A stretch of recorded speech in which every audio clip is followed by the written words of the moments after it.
A minha conversão se deu naquele momento de falecimento da minha filha. Onde tudo começou, essa riqueza de conhecimento, essa sabedoria? Rapaz, eu era ateu, na realidade. Aí é loucura. Ateu. Eu fui ateu a maior parte da minha vida. Aliás, eu tenho que voltar a fazer a contagem dos anos, porque eu digo que era ateu a maior parte da vida, eu vou envelhecendo e os anos, enquanto cristãos, estão aumentando, né? Daqui a pouco chega o mesmo quantidade. Só água aqui, doutor. Obrigado, querido. Eu era ateu. Aí teve o processo, me converti, e quando eu voltei para a universidade, porque eu sou professor da Universidade Federal, uma pessoa me chamou para participar. Você ainda é? Ainda sou professor titular do Departamento de Artes. Que contradição. Não mas assim, a arte genuína é a boa, bela e verdadeira. Claro. Aqui provém do Senhor, provém de Deus. Agora, o que o mundo faz é deturpar. Em vez da arte ser boa, bela e verdadeira, propõe uma arte má, feia e falsa. Esse é o grande problema, é a deturpação do que deveria ser. A arte, olha, os artistas aí. A arte é boa, bela e verdadeira. Deus, quando faz o mar, ele olha para o mar e não diz isto é belo, diz isso é bom. Porque o elemento do que é bom, belo e verdadeiro são indistinguíveis na lógica de Deus, né? O elemento do que é bom, o elemento ético, do que é belo, estético, e verdadeiro, metafísico, são indistinguíveis da perspectiva de Deus. Mas o inimigo de nossas almas deturpou tudo e os que o seguem também continuam essa deturpação, fazendo a arte feia, má e falsa. Então, essa cultura de debate começou por acaso também. Um professor me convidou para um café filosófico, que era um programa da televisão que tinha lá. Um cara muito preparado, um doutor na França e tal, em Sorbonne, e ainda existe esse vídeo no meu canal lá do YouTube, tá esse vídeo antigo, eu estou sem barba, bem novo, sabe? E o tema foi Deus existe, e a comunidade universitária ficou muito impressionada, porque ali eu já havia me convertido, e o que eu defendi ali foram as provas históricas, científicas e filosóficas para a existência de Deus. Então, a partir daquele momento, muitas situações ocorreram, muitos convites para que eu fosse apresentar a razoabilidade da fé cristã, que inclusive é um mandamento das Escrituras para que façamos isso. Está na primeira epístola de Pedro, no capítulo 3, no verso 15, quando as Escrituras dizem: santifique o Senhor em seu coração, esteja sempre preparado para apresentar a todo aquele que vos pedir a razão da esperança que é em vós. Então, tenho dedicado desde então a minha vida à tentativa de demonstrar a razoabilidade da fé cristã, dizer que a fé em Cristo é racional. Não é que ela leve ao mesmo ponto da razão, ela leva a um estágio muito mais longo do que a razão, mas é que ela não é contrária à razão. Então, ali que começou. E depois houve muitas situações, tive debates com rabinos, com ateus, com divulgadores científicos ateus, a exemplo do professor Sacani, do professor Pirula, que inclusive devemos orar por ele, está passando por um momento muito difícil, né, de saúde. O Pirula teve um AVC, que Deus possa recompor toda a situação. Amém. E a partir daí venho nesse exercício aí, de fazer isso. E não só do ponto de vista da apologética científica, mas também cultural, contra as ideologias de índole satânica, como é o feminismo, o antinatalismo, o antipatriarcalismo, o LGBTismo, até mesmo o veganismo. Então, fala um pouco do veganismo, que a pessoa é inocente, ela assiste um documentário na Netflix, patrocinado pelo Leonardo DiCaprio, e aí ela vai, se engana, quer jogar comida fora, e depois que ela pega o ChatGPT e pesquisa quem patrocinou, ela pega a comida no lixo e come de volta e volta tudo normal. O veganismo é a porta de entrada da chamada ecologia profunda. E a ecologia profunda é a antessala do paganismo. As pessoas que enveredam pelo veganismo passam a enaltecer a criação no lugar do Criador. Por isso que fica um bocado de vegano no pôr do sol, batendo palma para o sol, né, para o pôr do sol. Fica enaltecendo a criação no lugar do Criador. E é interessante que são ramos do mesmo tronco. Porque todos aqueles que enveredam pelo veganismo certamente se tornarão feministas, antinatalistas, LGBTistas e tudo mais. Essas ideologias decorrem do comunismo ideológico, que é uma ideologia satânica. O comunismo é uma ideologia satânica, porque subverte tudo. Separa as pessoas em categorias para exercer domínio sobre elas. A mulher, por exemplo, não gosta do feminismo. Quem gosta do feminismo é a feminista. O negro não gosta do negrismo. Quem gosta do negrismo é o negrista. O índio não gosta do indigenismo. Quem gosta do indigenismo é o indigenista. O homossexual não gosta do LGBTismo. Quem gosta do LGBTismo é o LGBTista. São movimentos políticos para controlar as pessoas, determinando como elas devem falar, pensar e agir. Se lembra do hoje já falecido, então deputado federal, o senhor Clodovil Hernandes, notadamente homossexual, mas que tinha opinião própria, era fortemente atacado pelo movimento LGBTista. De acordo com o IBGE, há menos de 2% da população brasileira que se declara homossexual ou bissexual, menos de 2%. Então, como é que um movimento que representaria menos de 2% da população consegue projetar sua bandeira no Palácio do Planalto, no Congresso Nacional, no Supremo Tribunal Federal? É um movimento político claramente patrocinado por heterossexuais. Não tem nada a ver com o homossexual. É um movimento... financiados com ONGs internacionais, com fundos internacionais, para mexer na cultura de um país. Isso. Que fique claro que você é respeitado pela posição, pela opinião, e você tem que lembrar que todo tipo de ideologia de gênero é só uma ideologia da sua cabeça. Tem 8 bilhões de ideologias, são 8 bilhões de cabeças. O mundo real é só um. O que eu digo lá é que, graças a mim, que se pode dizer que há alguma diversidade, não é isso que querem? A diversidade não é o que a universidade busca, mas o comunismo quer diversidade só se for da mesma coisa. Diversidade da mesma coisa não é diversidade. Então, este é o argumento. Estou ali para defender de maneira respeitosa, cordial, colocando os argumentos, esperando que as pessoas coloquem os seus argumentos também, um ponto de vista que, penso eu, é muito mais bem estruturado na correlação com a realidade do que essas ideologias que se propõem que não têm nenhuma relação com a realidade. A ideologia de gênero, por exemplo, cuja representação linguística é a linguagem neutra, é algo que é descolado da realidade. A proposição de que um homem pode ser uma mulher é uma proposição impossível de se realizar. Agora, veja bem, o comunismo hoje está aprendendo que as leis do mercado são indomáveis. São quase tão indomáveis quanto as leis da gravidade. O parceiro comercial número 1 do Brasil é a China. Sim. Você vai para a Ásia, o hub da Ásia é Dubai, volta para o Brasil, e muita gente que vai para a China vai fazer a conexão em Dubai para o Brasil. Você pode perguntar para as pessoas lá, o que é que se foi fazer na China? A resposta majoritária é o quê? Negócios. Então, no momento em que o comunismo tenta dominar as leis do mercado, que são indomáveis, a consequência é nefasta, o país quebra. Pega a Venezuela. Eu tive em Brasília, numa reunião com a ex-embaixadora da Venezuela do Brasil, no governo Bolsonaro. Eu a trouxe aqui para São Paulo para fazer uma entrevista com ela, e ela dizendo quão a Venezuela era rica, e todos nós sabemos disso, em razão do petróleo. Então, nós temos hoje, da Venezuela, mais refugiados, mais de 6 milhões de refugiados da Venezuela, que é um país que não está em guerra, do que países como Síria e Ucrânia somados. Então, é um regime que é um horror. Quando você tenta dominar a economia, quebra o país. Aí faz o comunismo mais desenvolvido, como Rússia e China, deixa o mercado, aí tenta dominar as pessoas pelo aspecto ideológico, foi o que você falou.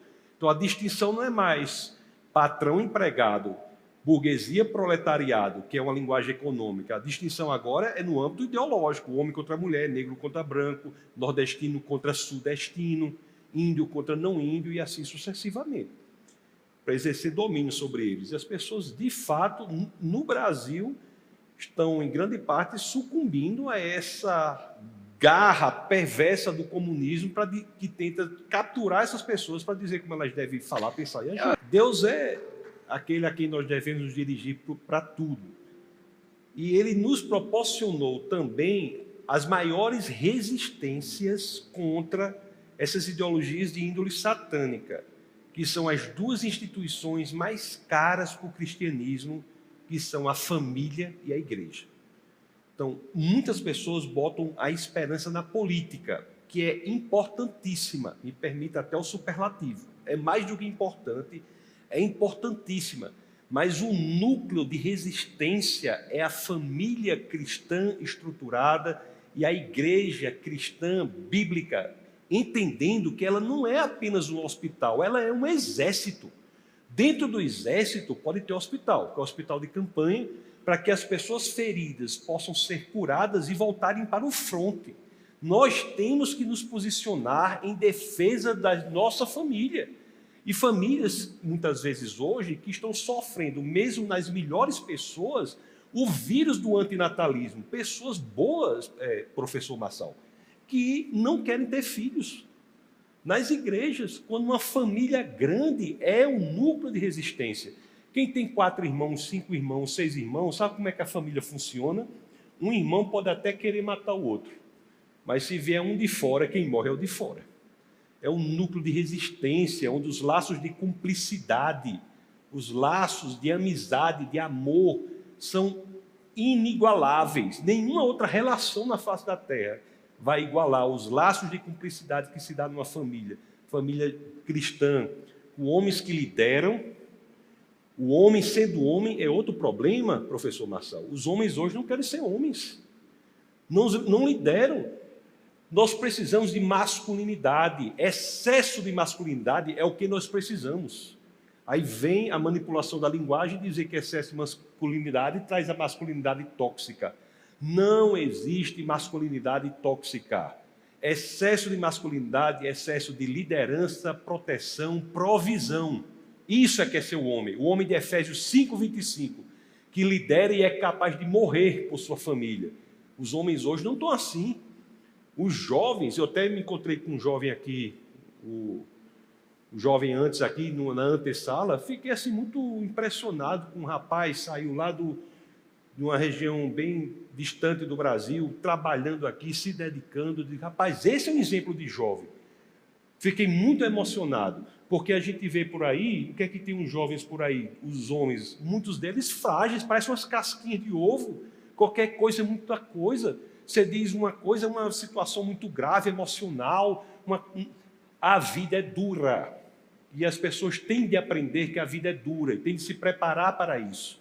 Precisamos de homens assim, mulheres que sejam a fortaleza do lar, mulheres que entendam que é graças a ela que a edificação do lar se dá de maneira mais perfeita, jovens e filhos obedientes. Essa ideia de que uma pessoa com 28 anos, 30 anos, não é adulto, é uma projeção etária de um novo projeto de liberdade, que é a liberdade sem responsabilidade.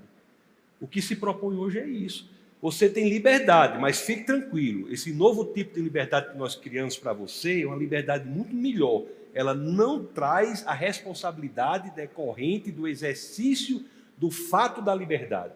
Porque Deus nos dá o fato da liberdade. Agora, o exercício é o ato da liberdade, que nos traz o quê? Responsabilidades decorrentes desse ato.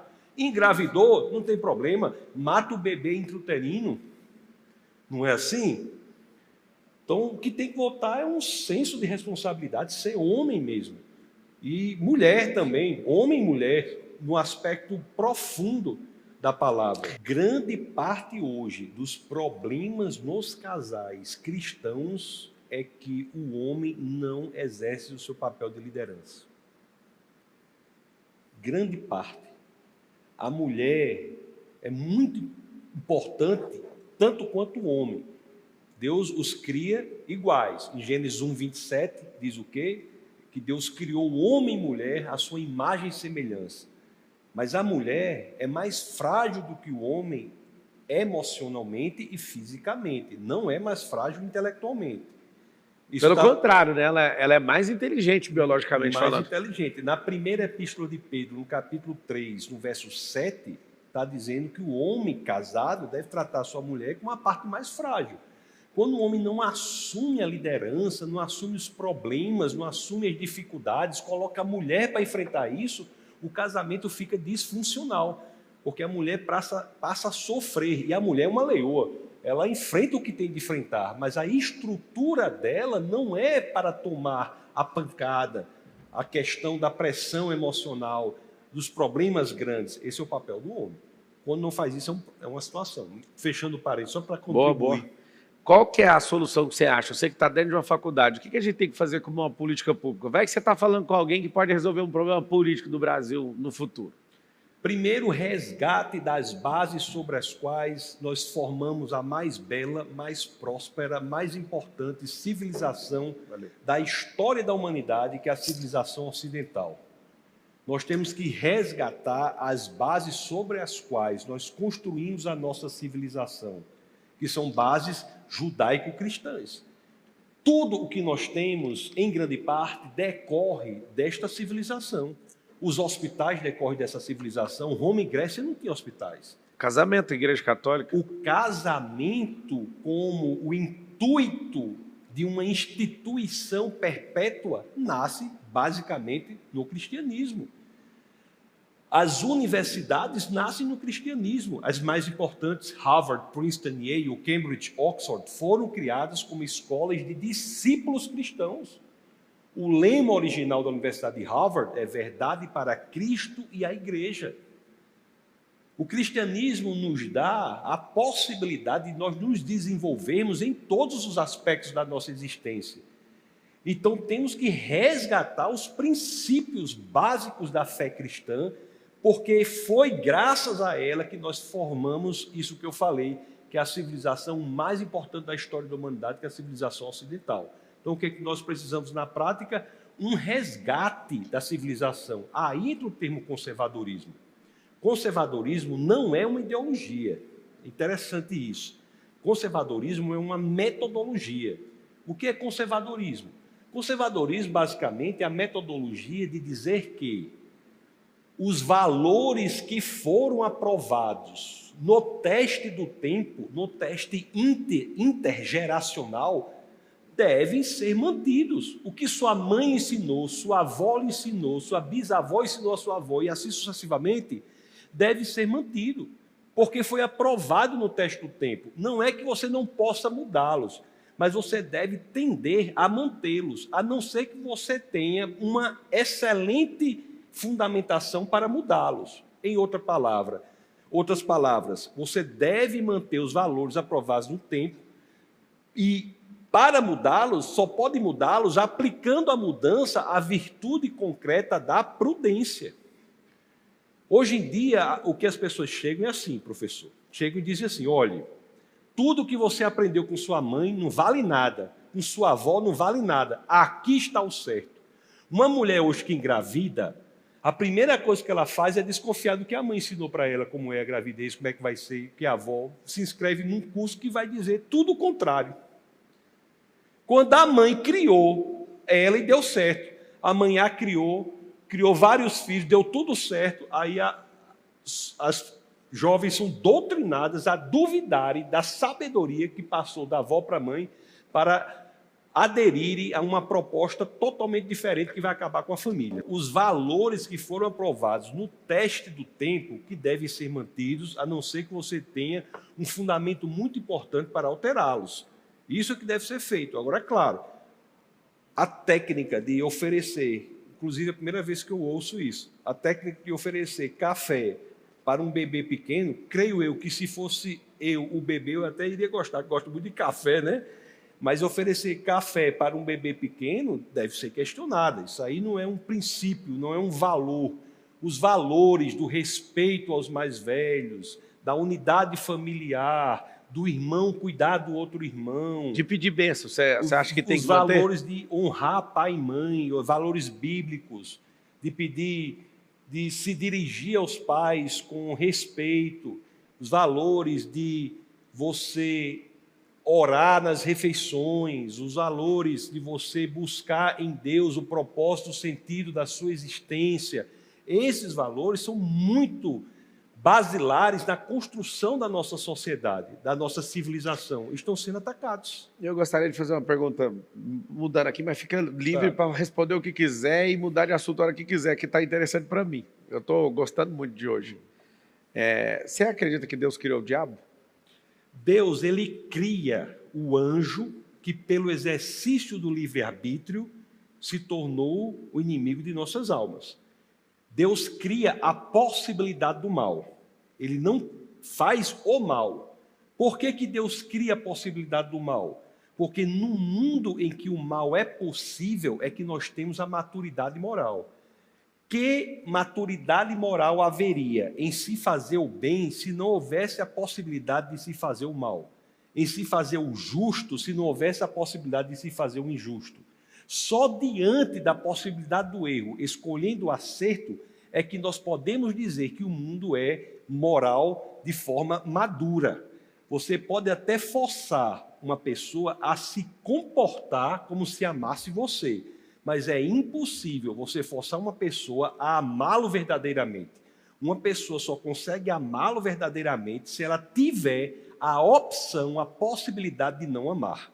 Então, a possibilidade do mal, a possibilidade de um anjo, por exemplo, escolher por orgulho, afastar-se de Deus e se tornar inimigo de nossas almas, a possibilidade do primeiro casal desobedecer a Deus e comer do fruto do conhecimento do bem e do mal é um pressuposto lógico da maturidade moral. Do contrário, nós viveríamos numa ética robótica, que é muito inferior à ética em que nós vivemos. E é interessante, professor Marçal, que quando a humanidade escolhe comer do fruto do conhecimento do bem e do mal, isso é o que está na base do que ocorre até hoje. Porque conhecimento do bem e do mal, o que ela está dizendo ali? Qual é a proposta da serpente? A proposta da serpente é a seguinte: não basta que você tenha sido feito, casal, à imagem e semelhança de Deus, como é dito lá em Gênesis 27. Você pode ser como Deus, conhecedor do bem e do mal. O que é ser conhecedor do bem e do mal? Qual é a proposta? A fonte da moralidade, o que é certo, justo e verdadeiro, não é mais Deus, pode ser você. E tudo mais que nós conversamos hoje decorre disso, da ideia de que o que é certo, o que é justo, o que é verdadeiro, depende de mim, como se as minhas vontades, os meus quereres e os meus desejos fossem servíveis para serem fontes da moralidade. E o que é que se diz hoje? Você quer? Como é que pode ser errado algo que você deseja tanto? Quando alguém diz para você como é que pode ser errado algo que você deseja tanto, a pessoa está dizendo o seguinte: a fonte do que é certo, justo e verdadeiro não é exterior a você, é você. É como se você fosse servível para dizer o que é moralmente certo, quando na realidade a fonte do que é certo é o próprio Deus. Lá em Isaías 45:7, acho que é esse versículo. Isso mesmo, 45:7. Então, Deus fala que cria o mal. Isso. Qual o objetivo de Deus criar o mal? Deus cria a possibilidade da existência do mal. Isso ele criou. Tudo que existe, Deus permite, mas nem tudo que Deus permite, Deus quer. E a pergunta é: por que existem coisas que acontecem que Deus permite e não quer? Porque Ele respeita o nosso livre-arbítrio. O livre-arbítrio, inclusive para fazer o contrário do que é bom, pressupõe a existência da possibilidade do mal, que foi o que Deus criou em Isaías 45:7. Se Ele não tivesse criado a possibilidade do desvio, do erro, do injusto, do mal, nós seríamos robôs. E, portanto, viveríamos num mundo eticamente inferior ao nosso. Por pior que seja esse mundo não foi o mundo que Deus quis que fosse, mas o mundo que Deus permitiu. Porque esse mundo que Deus permitiu é o mundo em que há o erro e o acerto, o injusto e o justo, o certo e o errado. E, portanto, é um mundo em que, diante da possibilidade de fazer tudo errado, nós temos a possibilidade de fazer o certo. E por isso que de nós pode ser dito que nós somos seres criados moralmente maduros. Professor, sua vida ia sair muito mais barata se você fosse ateu. Você não ia ter trabalho para explicar tanto. Mas o que foi? O que foi A pessoa, o gatilho, a experiência que falou, não, cara, eu tenho que largar isso aqui. A minha conversão... Mas o gatilho, a parada que você falou, cara, aqui é o fim da linha. Existem 2 momentos. O primeiro é do convencimento. O convencimento se deu, minha esposa Camila se converteu antes de mim e começamos a frequentar uma igreja muito séria. Eu frequentava, mas eu não era convertido. Eu não tinha raiva de crente. Aí vai uma distinção importante também. Há o ateísmo intelectual, que era o meu caso. Você era agnóstico. Eu tinha a convicção de que Deus não existia, porque o materialismo, para mim, era a visão que mais bem explicava o mundo. Eu estava errado. Mas eu não tinha raiva de quem cria em Deus. Não tinha raiva. Tanto que eu frequentava a igreja e ficava até satisfeito com o padrão ético de conduta das pessoas. As pessoas eram amáveis, corretas. Eu adorava mesmo, achava muito bom, mas não era convertido. Agora, existe também o tipo de ateu, eu devo dizer, que não era meu caso, que é o ateu não por questões intelectuais, mas por questões morais. Qual é o ateu por questão moral? É aquele que, mesmo que ele se convença da viabilidade intelectual do cristianismo, ele opta pelo ateísmo não porque ele acha que o ateísmo é verdadeiro, mas porque ele busca uma visão de mundo que dê respaldo aos desmandos que ele quer levar na vida. Então, no ateísmo, como disse Nietzsche, se Deus está morto, não é? O que acontece? Não é verdade? Deus disse Dostoiévski nos Irmãos Karamazov. Então, tudo está permitido. Então, é o tipo de visão de mundo que você pode fazer qualquer coisa sem ter a quem prestar contas. Mas esse não era meu caso. Eu era ateu por questões intelectuais. Eu achava que o cristianismo não era verdade. Então, frequentava a igreja até que chegou às minhas mãos um livro, e aí a importância do livro. Eu sei que o senhor é escritor, não é? 82 livros. 82 livros. É um super escritor, né?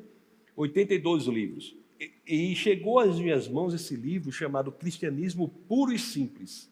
Em inglês é Mere Christianity, cristianismo mero, que em português é traduzido Cristianismo Puro e Simples.